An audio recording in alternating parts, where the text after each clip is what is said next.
Listen, guys, I'm going to talk about why I think the RBG body grip trap has such a good ratio of not misfiring in my last season. I think that has to do with this right here. The surface area on the dog here compared to the surface area on something like a Duke, right? That's so thin. I think it has a lot to do with that. And when you put them next to each other, there's a lot. Look how thick that is compared to how thin this is. And look at the size difference on these things. Look at the size difference on these things. And they're right next to each other, right? Huge size difference.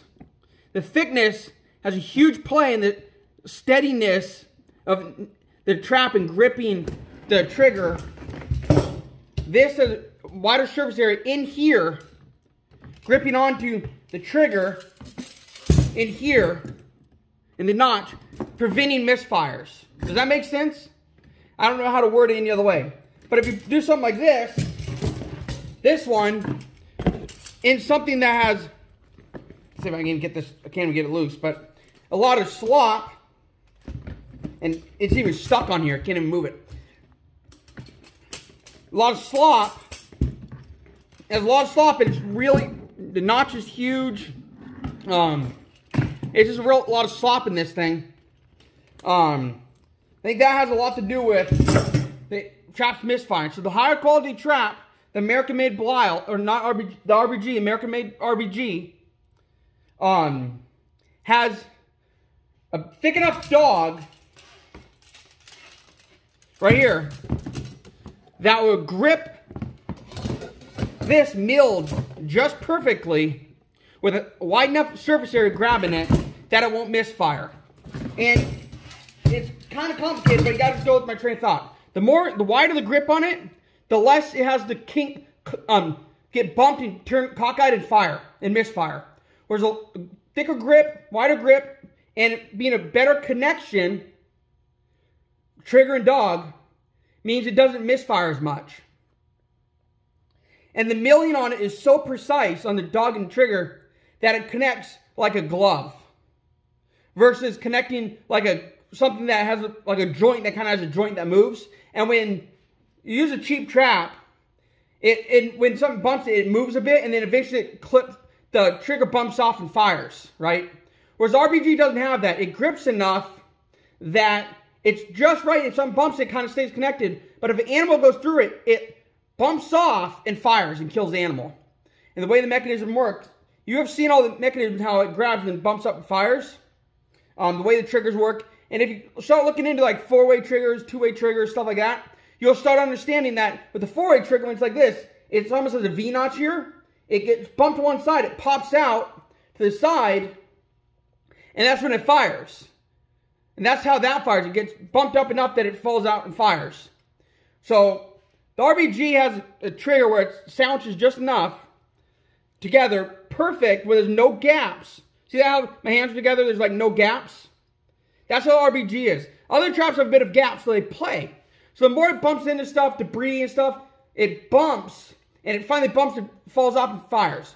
Or it has a bit of play, and the animal hits it, goes through it, and he feels a bit of play, and he runs through it, or it goes through faster, and it misfires, or he misses the animal, or bumps it, and it eventually just pops off. The RBG is fit like a snug. It's fit snug, so it doesn't do that. And what's great about that is it's just made just right. It's made right. And that's what I like about the RBGs. That's why I think a lot of my, none of my traps misfired. That's why all of them were, when they fired, they had an animal in them. Because when it fired, it's not stuck enough where it's like stuck together and won't misfire. It's not like glue. It's just enough where it's thick enough it pops and doesn't fires, right? And if you were to paint them, you would have to clean the joint out. You don't necessarily have to clean the joint out, but it's better to clean the joint out. It still has enough room where it can fire and it won't stick together. So the tolerances in the dog and trigger are so small.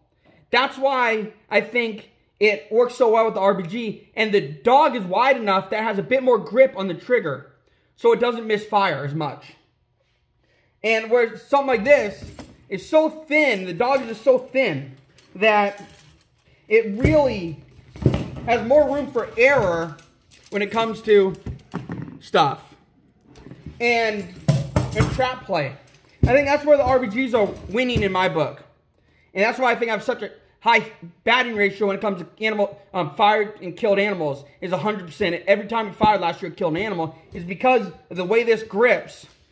This thing right here, the dog grips the trigger, and the way it sounds together just right was not a lot of slop in it. And I think that has a huge factor in my traps batting 100. And I didn't touch these traps. These are the way they came from the factory.